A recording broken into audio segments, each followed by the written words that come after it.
The book of Revelation is a somewhat mystifying book for people. We're not going to debate this morning whether it should or should not be that way. We'll just accept the fact that that's the way it is. I think perhaps it's caused in part by the fact that over the years the book of Revelation has generated more heat than it has light. There are substantial systems of false doctrine that are based upon improper interpretations of the book of Revelation, coupled together with prophetic passages from the Old Testament.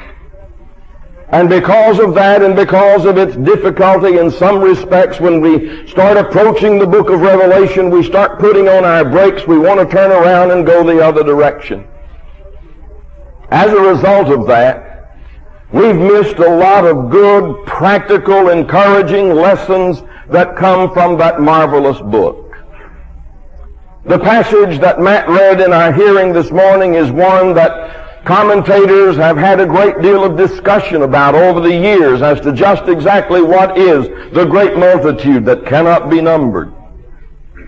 And I'm not even going to discuss that this morning. What I want us to do is to look at this passage and see some good lessons that we can learn, whether we ever come to understand fully who the 144,000 may be, or the multitude that cannot be numbered is. John, as he was privileged to look through into the very heart of the heavenly city, to communicate by inspiration, to receive this marvelous revelation, sees a group of people. He is approached with a question. Who are these people? Who comprises this group? And John is not presumptuous enough to answer. He turns to the one who makes the inquiry and he says, "My Lord, you know." And the one who made the inquiry proceeds to tell John who these people are. He says, "These are the people who came out of tribulation, who have washed their robes and made them white in the blood of the Lamb." Does that sound like a group you'd like to be in? Oh, maybe in the sense that the tribulation is over, the persecution is over, we'd like to be in that group now, but recall, to be in that group at this point in time, you had to go through the persecution. There isn't any question but that God's people have been persecuted. In fact, at this very point in time, John was exiled on the Isle of Patmos. And many with whom he had joined in following Jesus Christ had already been put to death in ways that are beyond imagination. John, exiled, was one of the fortunate ones. And John undoubtedly knew about the other persecutions through which the people of God had passed. Now, persecution isn't always the same.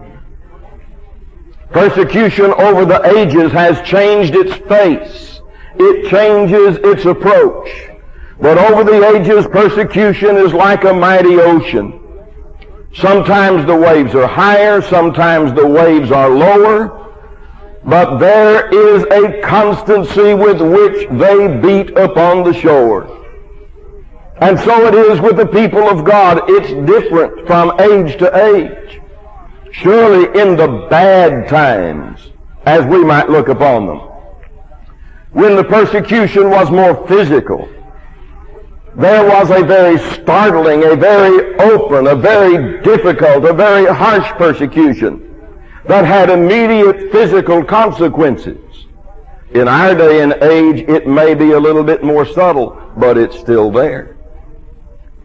In the bad times, the persecution was brought by those who renounced the name of Jesus Christ and who rejected Jesus Christ as Lord. In our day and age, that persecution may come from those who claim to wear the name of Jesus Christ,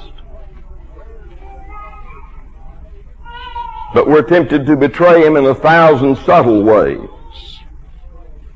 and to move away from the truth that is in the gospel. Perhaps one of these days we will be convinced by the message of the faithful witness that has eyes like a flame of fire that we simply cannot be friends with the world, that the world persecutes those who love Jesus Christ, that the principles of the world and the principles of those